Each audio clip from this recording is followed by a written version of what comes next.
അപ്പോൾ അതേ കുറേ നാളത്തിന് ശേഷം സ്റ്റുഡിയോയിലൊന്ന് പോകാമെന്ന് വിചാരിച്ചു. ഇത് നമ്മുടെ തൃശ്ശൂർ ഈസ്റ്റ് ഫോർട്ടിലുള്ള സ്റ്റുഡിയോ ആണ് കേട്ടോ. നല്ല അടിപൊളി കളക്ഷൻസ് ആണ് അവിടെ ഉള്ളത്. നല്ല ടോപ്പുകളുണ്ട്, അതുപോലെ തന്നെ നല്ല മാക്സി കുർത്താസൊക്കെ ഇപ്രാവശ്യം ഉണ്ടായിരുന്നു കേട്ടോ. അപ്പം ഞാൻ ഇതായിരുന്നു കുറച്ചുകൂടെ കൂടുതൽ നോട്ടം ഇട്ടിട്ടുണ്ടായിരുന്നു ഇപ്രാവശ്യം.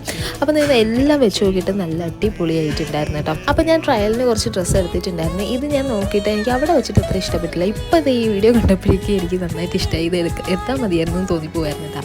എന്നാലും ഞാൻ അതവിടെ വെച്ചിട്ട് ഞാൻ കുറച്ച് മോഡേൺ ഡ്രസ്സിലൊക്കെ ഒന്ന് നോക്കിയാലെന്ന് വിചാരിച്ചു. അവിടെ അടിപൊളി കളക്ഷൻസ് ആയിരുന്നു കേട്ടോ. അന്ന് ഞാൻ ന്യൂ ഇയറിൻ്റെ തലേ ദിവസമായിരുന്നു പോയിട്ടുണ്ടായിരുന്നു. അപ്പം ന്യൂ ഇയർ പാർട്ടി റിലേറ്റഡ് അങ്ങനത്തെ ഒരു ഡ്രസ്സൊക്കെ ഉണ്ടായിരുന്നു കേട്ടോ. പിന്നെ ഇതും കൂടി ഒന്ന് ജസ്റ്റ് ട്രയൽ ചെയ്തിട്ടുണ്ടായിരുന്നു. പക്ഷേ ഇതെനിക്ക് ഇഷ്ടമായില്ല. സെക്കൻഡ് വന്നിട്ട് ഈ ഒരു ഷർട്ട് എനിക്ക് ഇഷ്ടമായിട്ടുണ്ടായിരുന്നു. പക്ഷേ ട്വിസ്റ്റ് വന്നിട്ട് ഞാൻ അതൊന്നും അല്ല കേട്ടോ എടുത്തത്. അപ്പോൾ ഇങ്ങനത്തെ മോഡേൺ ഡ്രസ്സും അതുപോലെ സെമി മോഡേൺ ഡ്രസ്സും നല്ല കളക്ഷൻസ് ഉണ്ടായിരുന്നു. അപ്പോൾ എനിവേസ് എനിക്ക് തോന്നിയിട്ടുള്ളത് ചില ദിവസങ്ങളിൽ സ്റ്റുഡിയോയിൽ നല്ല കളക്ഷൻ ഉണ്ടാവും, ചില ദിവസങ്ങളിൽ തീരെ ഉണ്ടാവില്ല കേട്ടോ. അപ്പോൾ ഓക്കെ, ബൈ.